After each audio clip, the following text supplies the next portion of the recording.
ஒரு புத்தக வெளியீட்டு விழாவிற்கு நீங்கள் இந்த புத்தகத்தை வெளியிட வேண்டும் என்று தினமணி ஆசிரியரிடம் நான் கேட்டபோது, அவர் 375 நாளும் எனக்கு இதே வேலையாக ஆகிவிடும், இருப்பவர்களெல்லாம் என்னை இதற்கு மட்டும்தான் கூப்பிடுவார்கள், ஆகவே நான் இந்த விழாவிற்கு வருகிறேன், ஆனால் உங்களுடைய புத்தகத்தை என்னால் வெளியிட இயலாது என்று சொல்லி அதை நான் ஒரு கொள்கையாகவே வைத்திருக்கிறேன் என்று சொல்லி அவர்கள் சொன்னார்கள்.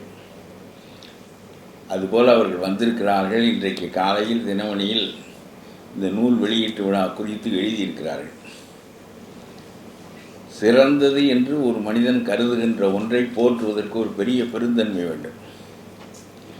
அந்த வகையில் இந்த நூலை பற்றி ஏராளமான தகவல்கள் அரை பக்கத்திற்கு அவர்கள் இன்றைக்கு எழுதி, எந்த அரங்கிலே இந்த விழா நடைபெறுகிறது என்று கூட பல பேருக்கு தெரிவித்து, இந்த அரங்கு ஏறத்தாழ நிரம்பியதற்கு வைத்தியநாதன் அவர்கள் ஒரு காரணம். ரொம்ப தினமணி ஆசிரியர் ஏஎன் சிவராமன் அவர்களுக்கு பிறகு தினமணிக்கு வாய்த்த மிகச்சிறந்த ஆசிரியர் அவர்கள். அதனால்தான் தினமணியினுடைய முகம் ஏஎன் சிவராமன் காலத்திலிருந்து வைத்தியநாதன் காலம் வரையிலும் மாறவில்லை. பொதுவாக ஆங்கில செய்தித்தாள்களில்தான் தலையங்கம் படிப்பது வழக்கம். அவர்கள்தான் எதையும் ஆழ்ந்து அகன்று அதை எழுதுவார்கள். ஆனால் அந்த வகையில் ஆங்கில நாளிதழ்களுக்கு நிகராக தமிழ் நாளிதழ் ஒன்றில் தலையங்கம் முழுமையாக படிக்கின்ற பழக்கம் எனக்கு உண்டு என்றால் அது தினமணியில் மட்டும்தான். ஆகவே ரொம்ப பாராட்டுகின்ற பெருங்குணம் உடையவர் என்பது மட்டுமல்ல, தினமணி தமிழுக்கு ஆற்றுகின்ற பணி ரொம்ப பெரியது. நெல்லை தமிழில் அவருக்கு ரொம்ப ஈடுபாடு உண்டு. நெல்லை மாவட்டம், தாமிரபரணி, இதிலெல்லாம் அவருக்கு ரொம்ப பெரும் ஈடுபாடு. அவர் அந்த பகுதியை சேர்ந்தவர். அந்த வகையில் தமிழை நான் தினமணியிலே பிற்பட்டோருக்கு பிற்பட்டோரை பகை என்று ஒரு கட்டுரை எழுதினேன். அதுதான் நான் எழுதிய முதல் கட்டுரை. அது ஒரு பல ஆண்டுகளுக்கு முன்பு எழுதினேன். பிற்பட்டோருக்கு பிற்பட்டோரை பகை என்று நான் எழுதியதற்கு மிகப்பெரிய காரணம் அது தினமணி வெளியிட்டது. வரிசையில் நின்று அடைந்தவனெல்லாம் விலகி நின்றால்தான் பின்னால் இருக்கின்றவனெல்லாம் அதை பெற முடியுமே தவிர, அடைந்தவனே திரும்ப திரும்ப அடைந்து கொண்டிருந்தால் அந்த 10 குடும்பங்கள் தான் வளர்ச்சி அடையுமே தவிர மீதமுள்ள அதே சமூகத்தைச் சேர்ந்த 90 குடும்பங்கள் பின்தங்கிவிடும். ஆகவே நாம் முற்பட்டவர்களை ஒதுக்கிவிட்டோம். அதை பற்றி இனிமேல் பேச்சே கிடையாது. இனிமேல் பிற்பட்டவர்களுக்கு பிற்பட்டவர்கள் பகையாகாமல் வசதி மிகுந்தவர்கள், ஒரு முறை டாக்டர் ஆனவர், ஒரு முறை இன்ஜினியர் ஆனவர், அவர் விலகிவிட வேண்டும். அடுத்தவன் இன்ஜினியர் ஆக வேண்டும், அடுத்தவன் டாக்டர் ஆக வேண்டும், அதே சமூகத்தைச் சேர்ந்தவர்கள். அப்பொழுதுதான் ஒரு 40-50 ஆண்டு காலத்தில் முழு சமூகமும் வளர்ச்சி பெறும். இன்றைக்கும் பின்தங்கிய சமூகங்களில் ஏழ்மை மிகப்பெரிய அளவுக்கு இருப்பதற்கு காரணம், ஒரு புதிய வட்டம் ஒன்று, வளமான வட்டம் அந்த சமூகத்தில் உருவாகி இருக்கிறது என்பதை தவிர மற்றவர்களெல்லாம் பின்வரிசையில் நின்று கொண்டிருக்கிறார்கள். நம்மை அடைத்து கொண்டிருப்பவர்கள் நம்முடைய சமூகத்தைச் சேர்ந்தவர்கள் என்பது அவர்களுக்கு தெரியாது. இன்னமும் முற்பட்டவர்கள் தான் தங்களை மறித்து வைத்திருப்பதாக அவர்கள் கருதுகிறார்களே தவிர, முற்பட்டவர்களின் எண்ணிக்கை என்பது தமிழ்நாட்டில் ரொம்ப குறைவு, 10% குறைவு. ஆகவே ஏறத்தாழ எல்லா வடநாட்டில் நடக்கிற போராட்டங்கள் தென்னாட்டில் நடக்காததற்கு காரணம், தமிழ்நாட்டில் எல்லா பெரிய சமூகங்களும் பிற்பட்டோர் பட்டியலில் தான் இருக்கிறது. வடநாட்டில் மராத்தி போன்ற சமூகங்கள் எல்லாம் அந்த பட்டியலில் இல்லாத காரணத்தினாலே அவர்கள் போராடுகிறார்கள். தமிழ்நாட்டில் அந்த போராட்டம் நடக்காததற்கு காரணம், பெரும்பான்மையான சமூகங்கள் அதிலே தான் இருக்கின்றன. ஆகவே பெரும்பான்மையான சமூகங்கள் படிப்பறிவில்லாத சமூகங்கள் தான். உண்மையிலே பிராமணர்கள் தான் மிகப்பெரிய அளவுக்கு 2000 ஆண்டுகளாக படித்தவர்கள். ஆகவே போட்டி போடுவதற்கு இவர்கள் ஒதுக்கீடு கொள்கையை கொண்டு வந்தது சரி. அதற்கு பிறகு 85-90% அதில் இருக்கிறார்கள். அப்புறம் அவன் விலகினால்தான், தன்னால் விலகினால்தான் தான் வர முடியுமே தவிர, இனிமேல் நாம் பிராமணனை குற்றம் சொல்வதற்கோ மற்ற சமூகத்தினரை குற்றம் சொல்வதற்கோ வேலை இல்லை. எந்த ஒரு பார்வையும் அரசியலில் இருப்பவன் இல்லாதவன் என்று அமையாத வரையிலும், ஹேவ்ஸ் அண்ட் ஹேவ் நாட்ஸ் என்று அமையாத வரையிலும் பிற்பட்டவர்கள் பிற்பட்டவர்களாக இருப்பார்கள், ஏழைகள் ஏழைகளாகவே இருப்பார்கள். ஆகவே இப்படி பல வகையான கருணாநிதி என்ன கடவுளா என்ற ஒரு புத்தகம் ஒன்றை நான் எழுதினேன்.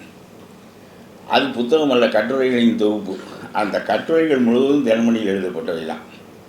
முழுவதும் தினமணியில் எழுதப்பட்டவை தான்.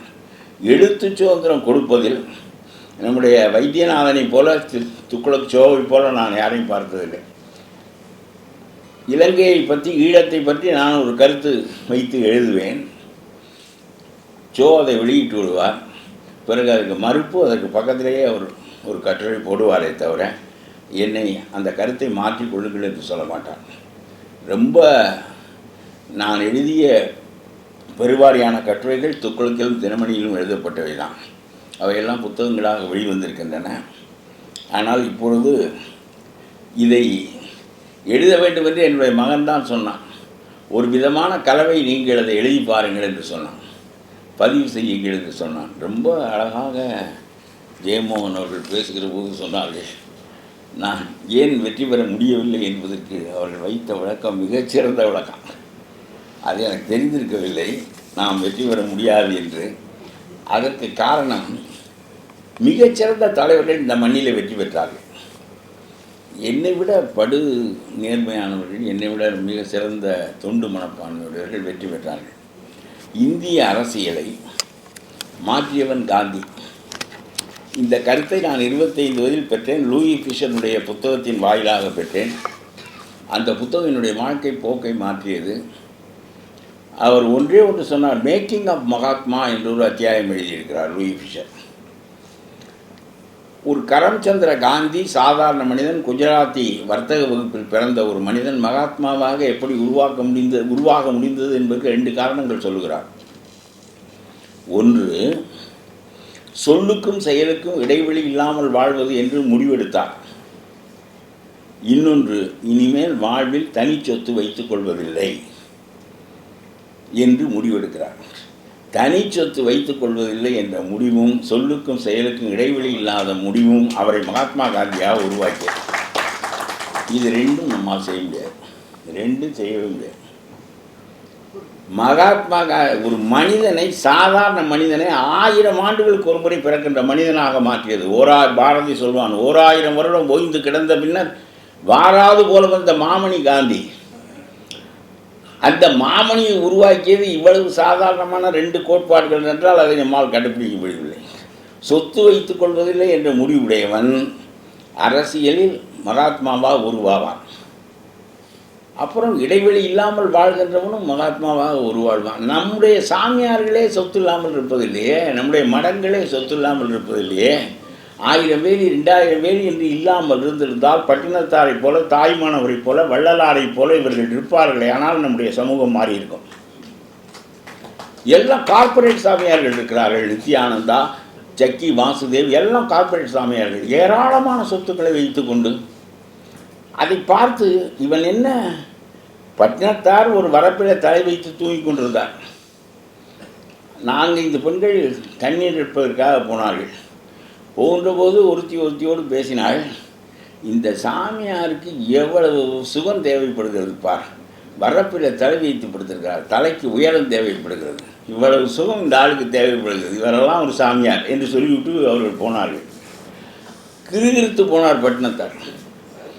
அவர்கள் திரும்பி வந்தார்கள்.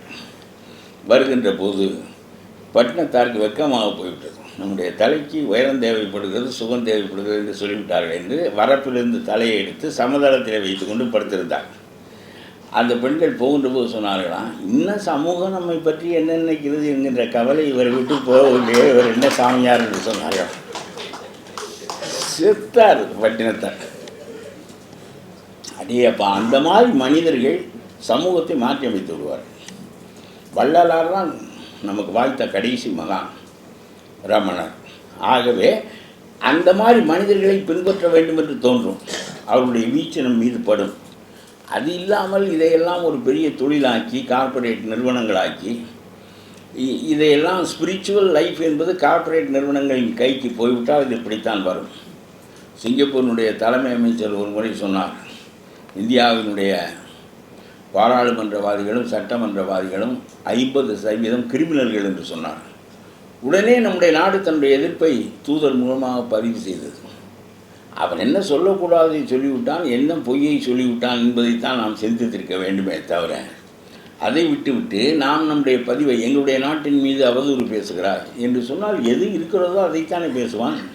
எவனாவது ஒருவன் 30 கோடி பேர் 4 பேர் கிறுக்கென்றிருப்பான், அவன் கொளுத்துவான், ஏதாவது செய்வான், இதற்காக ஒரு பெரிய போராட்டத்தை நிறுத்தலாமா என்று கேட்கிறார். மோதிலால் நேரு கேட்டுவிட்டு தனி கட்சியே வைக்கிறார். காந்தி கவலைப்படவே இல்லை. இந்த மக்கள் பக்குவப்படுகின்ற வரையிலும் சுதந்திரம் காத்திருக்கட்டும் என்று நினைக்கிறார். அவ்வளவு மகத்தான தலைவன் இந்தியாவினுடைய போக்குவர 50 ஆண்டுகள் மாற்றிவிட்டார்.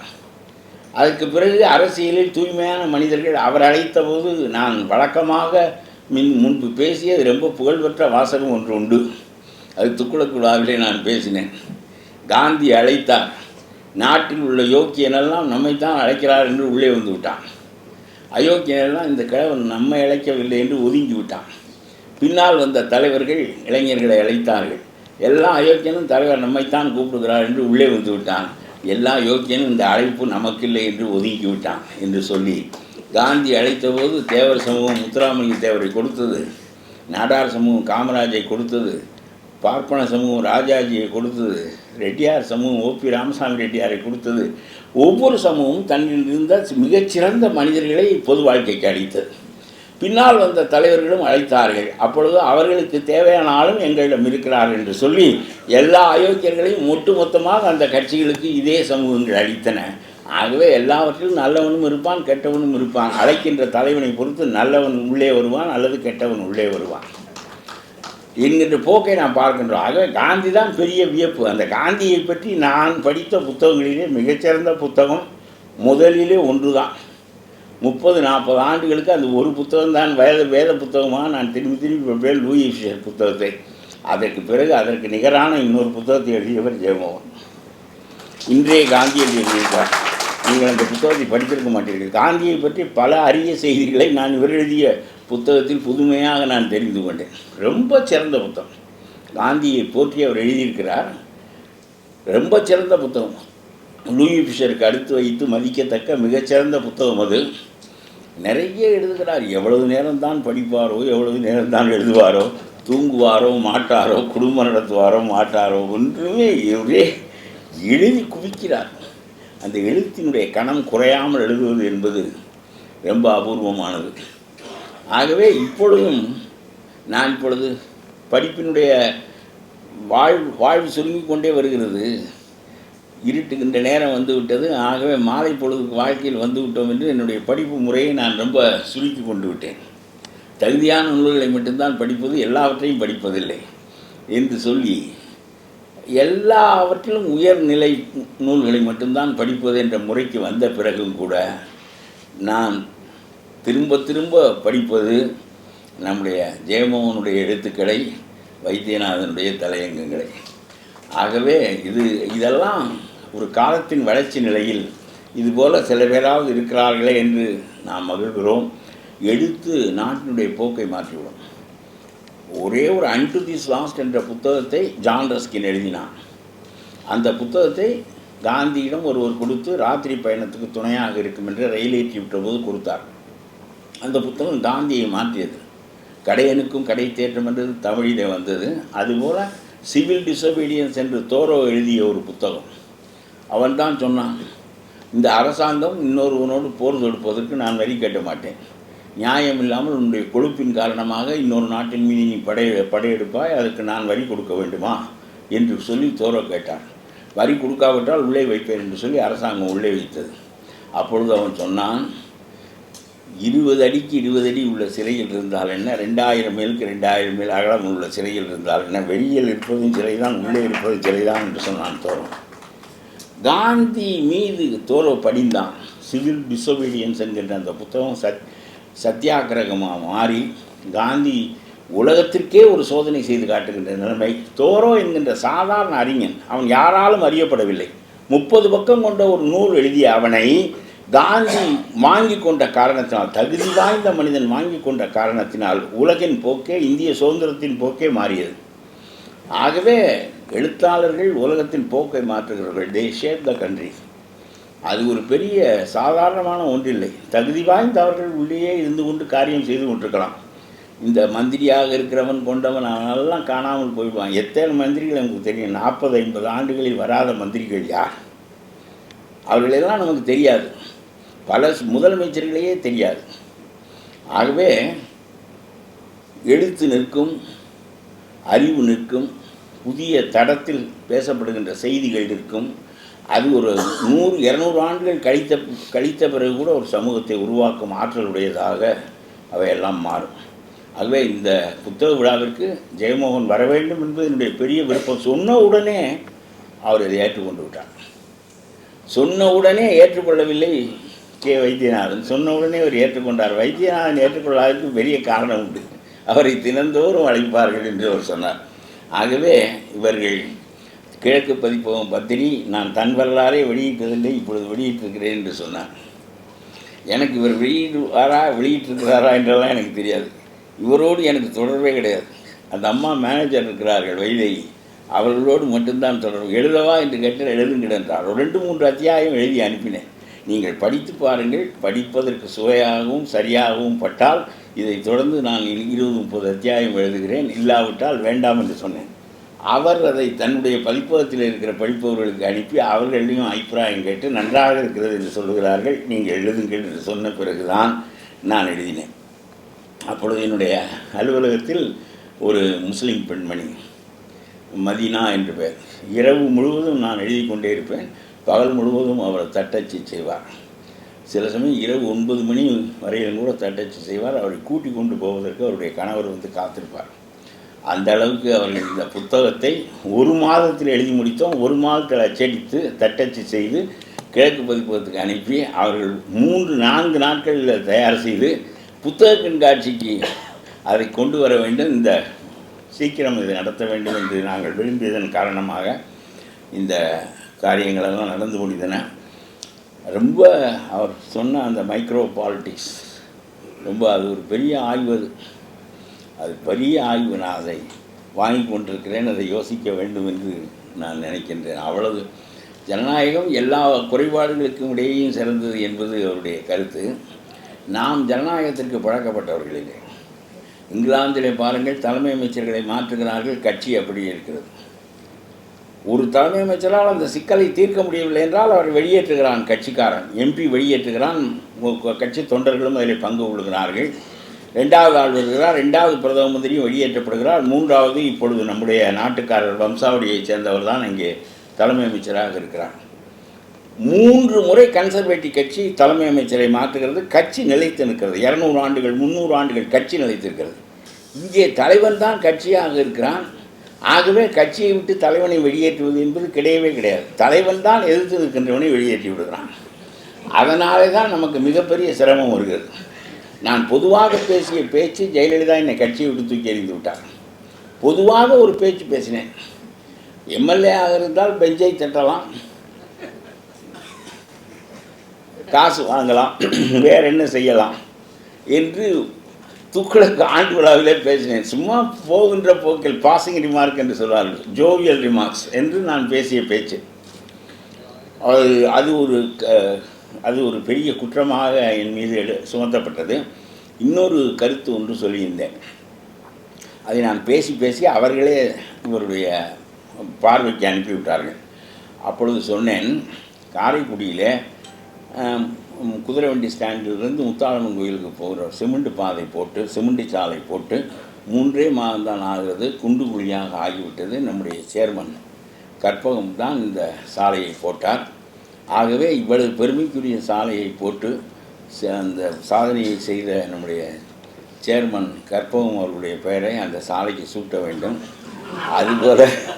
அதுபோல் காரைக்குடி ரயில்வே ஸ்டேஷனிலிருந்து இடைத்தரு வரையிலும் ஒரு சிமெண்டி சாலை போடப்பட்டது. 1954 என்று நினைக்கிறேன். நான் பள்ளிக்கூடத்தில் படித்து கொண்டிருந்தேன். சிமெண்டி சாலை எப்படி போடுவார்கள் என்று பார்ப்பதற்காக நான் போய் அதை வேடிக்கை பார்த்தோம் பையன்களெல்லாம். அந்த சாலை போடப்பட்டு 52 ஆண்டுகள் ஆகிவிட்டன. அந்த சாலை இன்னும் பழுதடையாமல் இருக்கிறது. அதை போட்ட கான்ட்ராக்டர் நேமம் மைக்கேல் உடையார். ஆகவே அந்த குதிரைவண்டி ஸ்டாண்டு சாலைக்கு சேர்மன் கற்பகம் ரோடு என்றும், நம்முடைய ரயில்வே சாலைக்கு நேமம் மைக்கேல் உடையார் ரோடு என்றும் பெயர் வைக்க வேண்டும் என்று நான் சொல்லி பத்திரிகைகள் அதை பெரிதாக போட்டு தினமலரெல்லாம் கட்டம் கட்டி அந்த செய்தியை வெளியிட்டு கடைசியில் இந்த அம்மாவுடைய பார்வைக்கு போய் என்ன இந்த ரொம்ப மோசமாக போய்விட்டது. 2ம் சேர்ந்து என்னை ஒரு நாள் நான் படித்து கொண்டிருந்தேன். எனக்கு டிவியிலிருந்து ஒரு அழைப்பு வந்தது.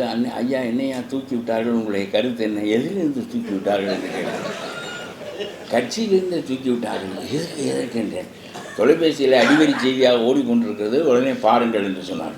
உடனே தொலைக்காட்சியை திறந்த பிறகு படகற்பையாக கட்சியிலிருந்து நீக்கம் என்று வந்து கொண்டே இருந்தது. ஒவ்வொன்றாக அடாடாடாடா என்னடா இப்படி ஆகிவிட்டது என்று சொல்லி அவர் கருத்து கேட்டார். இதையா இப்போ செய்தி உள்ளே போகிறதுக்கே கொஞ்சம் நேரம் ஆகும், நீ அதுக்குள்ளே கருத்துனா என்னையா, இது என்ன நடந்திருக்கு, நீ சும்மா வந்து கருத்துங்கிற இதையா சத்தை என்று சொல்லிவிட்டு இரவு முழுவதும் யோசித்தேன்.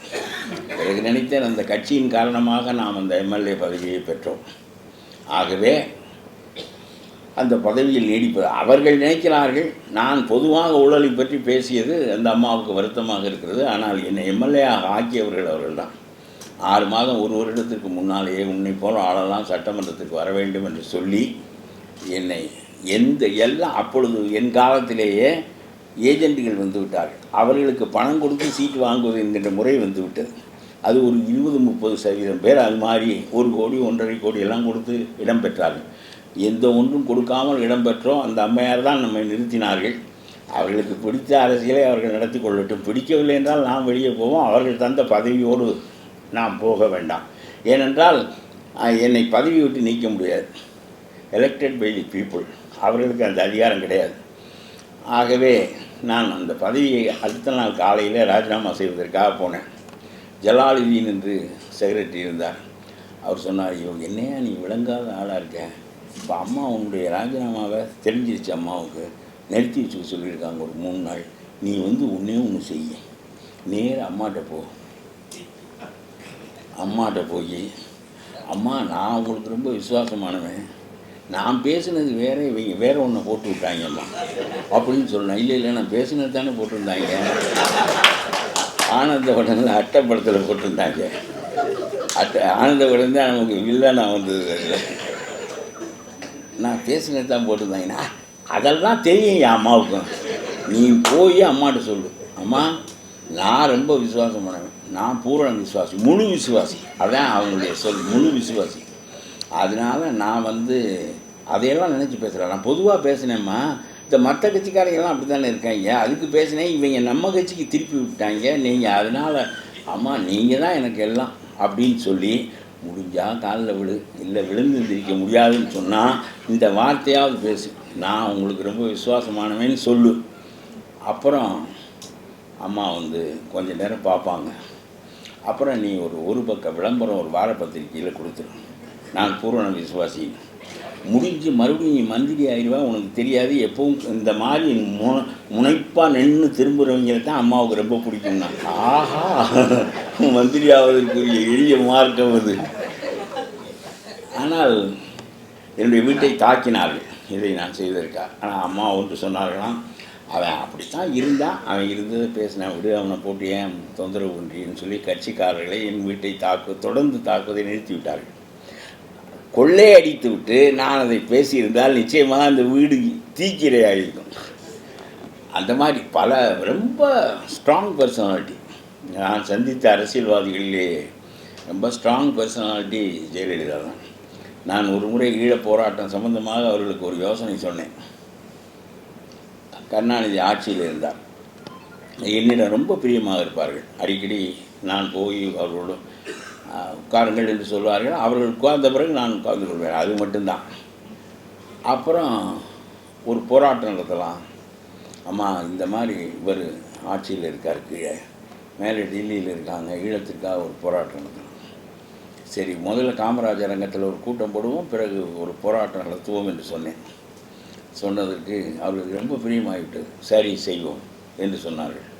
தம்பித்துறை கொள்கை பரப்பு செயலாளர், நான் இணைச் செயலாளர். அவரை வர சொன்னார்கள். அவர் வந்தவுடனே என்னையா திடீர்னு வர சொல்கிறாங்க அப்படின்னா. அப்புறம் 2 பேரும் அம்மாவை பார்க்க போனோம். அம்மா விட்டு கதவை ஒரு பையன்தான் திறப்பான், நம்மளாலாம் திறக்க முடியாது. அவன் டொக்குன்னு 2 தரம் தட்டுவான், ஒவ்வொருத்த போகும். அதெல்லாம் ரொம்ப வெள்ளைக்கார முறை இருக்கும் அங்கே. அது தட்டினோடனே அந்த கதவை அவன் திறந்தோடனே எனக்கு முன்னாடி தம்பித்துறை போய்கொண்டே இருந்தார், நான் பின்னாடி போனார். திடீர்னு பார்க்குறேன், என் தலைக்கு நேராக அவர் தலை இருந்துச்சு, காணும். என்னன்னு பார்த்தா கீழே கிடக்காரு. சுத்தமாக சாப்பிட்டாங்கம்மா வந்துட்டார். அந்த கதவை அப்படியே விட்டுட்டேன். சரி, இதுவரையும் நமக்கு பழக்கம் இல்லை என்று சொல்லி பேசாமல் நின்ட்டேன். எங்கே கருப்பேன்னாங்க அம்மா. வந்தானே அப்படின்ட்டு, ஏய் என்ன அப்படின்னாரு. என்னென்ன காணாமல் போயிட்டு என்ன இதெல்லாம் பேசாதவா அப்படின்னு. தம்பித்துறை பெரிய மந்திரியாவெல்லாம் இருந்தவர். போனோன்னா 2 பேரும் உட்கார்ந்தோன்னா என்ன சொன்னேன், அம்மா இந்த கற்பையை சொல்கிறதெல்லாம் கேட்காதீங்கம்மா, விஷயம் என்னன்னு தெரிஞ்சுக்க. அதெல்லாம் உங்களை உள்ளே வச்சுருவாங்கம்மா. கீழே எதிர் அரசாங்கம், மேலேயும் எதிர் அரசாங்கம், அப்புறம் பிடிச்சி உங்களை உள்ளே வைப்பாங்களா இல்லையா? இவன் பேசுகிறத கேட்டாலாம் நீங்கள் பண்ணாதீங்கம்மா, இவங்களுக்கு ஒன்றும் தெரியாதும்மா, சும்மா காய்ச்சி மூச்சுன்னு நீங்கள் எதையாவது சொல்லுவாங்க. என்ன வச்சுக்கிட்டே சொல்கிறாரு அவர். உங்களை வச்சிருவாங்கம்மா உள்ளே அப்படின்னு சொன்னோன்னே என்னை திரும்பி பார்த்தாங்க அம்மா. வைக்கிறதுக்காக தானம்மா நம்ம போராட்டமே நடக்கிறோம், வச்சா தானம்மா நாட்டினுடைய கவனம் நம்ம பக்கம் திரும்பும். இதுக்கெல்லாம் யோசிக்கிறாளாம்மா நீங்கள்? அதனால் வைக்கிறதா நோக்கம். பற்றியலாமா, வைக்கிறது தான் நோக்கங்கிற. அவன் என்ன பேசுகிறான்னு பாருங்கிறார் இவர். ஐயோ, அப்புறம் ரொம்ப குழப்பி விட்டார் அம்மாவை. அது ரொம்ப சிரமப்படுது. அம்மா நீங்கள் ஒரு சொன்னால் நாடு கேட்கும், தமிழ்நாடு திரும்பும். இதுக்கு நமக்கு ஜெயிலுக்கெல்லாம் போக வேண்டியதில்லை. இவனுக்கு உங்களை பற்றி தெரியாது, நான் தான் உங்களை அறிஞ்சவன் அப்படின்னாரு. சரி, இன்னொரு தரம் பேசவும்னு அனுப்பிட்டாங்க. பிறகு அந்த போராட்ட திட்டம் அதோடு முடிஞ்சிச்சு. தம்பித்துறை என்ன வா வண்டியில் என்று கூட்டி கொண்டு அவருடைய அலுவலகத்துக்கு போனார். என்ன ரொம்ப பிரியமாக இருப்பார். அது சொன்னார், ஏய் சும்மா என்னமோ அந்த அம்மா கொஞ்சம் உன் மேலே பிரியமாக இருக்குது, கூப்பிட்டு கேட்குது. நான் ஒரு கட்டுரை எழுதினேன். அந்த கட்டுரை பெரிய பரபரப்பை ஏற்படுத்தினுச்சு. அது 2ஆம் திராவிட செஸ்ஸு ஜெயலலிதான்னு எழுதினேன். பயங்கரமான கட்டுரைன்னு எனக்கு அது அம்மா வியந்ததுக்கு அப்புறம் தான் தோணுச்சு. அதுக்கு முன்னாடி அது தோணலை. 2ஆம் திராவிட சிசு. முதல் திராவிட சிசு திராவிட சமயத்தை, சைவ சமயத்தை வளர்க்க வந்த ஞானசம்பந்தன். அவர் பிறப்பால் அந்தனர். அவர் சைவ சமயத்தை வளர்ப்பதற்காக வந்தார். சைவர்கள் முழுவதும் ஞானசம்பந்தரை கொண்டாடினார்கள். ஆகவே இந்த 4 அவர் ஒருவரானார். அவர் ஆரியராகிய ஞானசம்பந்தர் திராவிட மதமாகிய அதை வளர்க்க வந்த காரணத்தினால் கோபப்பட்ட நம்முடைய ஆதிசங்கரர் அவர் ஒரு திராவிட சிசு என்று சொல்லிவிட்டார். சிசுன வணக்கத்தை கொண்டாடுகிற சைவ சமயத்தை போய் வேதத்தை கடைபிடிக்கிற இவன் செய்யலாமா என்று சொல்லி ஆதிசங்கரர் இவரை திராவிட சிசு என்று சொன்னார் என்று வரலாற்று குறிப்புகள் இருக்கின்றன. அதை அடிப்படையாக வைத்து ஒரு ஞானசம்பந்தர் திராவிட சமயத்துக்குள் நுழைந்து 4 குறவர்களில் ஒருவராக ஆனார். அதுபோல் ஒரு பார்ப்பனர் எப்படி திராவிட இயக்கத்திற்குள் நுழைந்து தலைவராக ஆக முடியும்? இவரும் பிறப்பால் ஆரியர், வளர்த்தது திராவிட இயக்கத்தை, திராவிட இயக்கம் ஏற்றுக்கொண்டது, ஞானசம்பந்தரை ஏற்றுக்கொண்டது போல் இவரையும் ஏற்றுக்கொண்டது. இவர் 2ஆம் திராவிட சிசுன்னு எழுதினேன். அம்மா ரொம்ப மகிழ்ந்து போய் 10,000 படி எடுத்து இதை எல்லாருக்கும் அனுப்பு என்று சொல்லி பூங்குன்றனிடம் சொன்னார்கள். இப்படியெல்லாம் பல தலைவர்களிடம் பழகுகிறோம். விருப்பமானதையும் செய்கிறோம், விருப்பம் இல்லாததையும் செய்கிறோம். அதனால் எது வாழ்வினுடைய போக்கு என்று நான் பல சமயங்களில் நினைத்து பார்க்கின்றேன். இவ்வளவு ஆண்டுகள் வாழ்ந்த பிறகு சலிப்பு, ஒரு தொய்வு, இவைதான் மனதில் எஞ்சி நிற்கின்றனவே தவிர பெரிய வெற்றி அடைந்ததாகவோ வேறு ஒன்றுமோ இல்லை.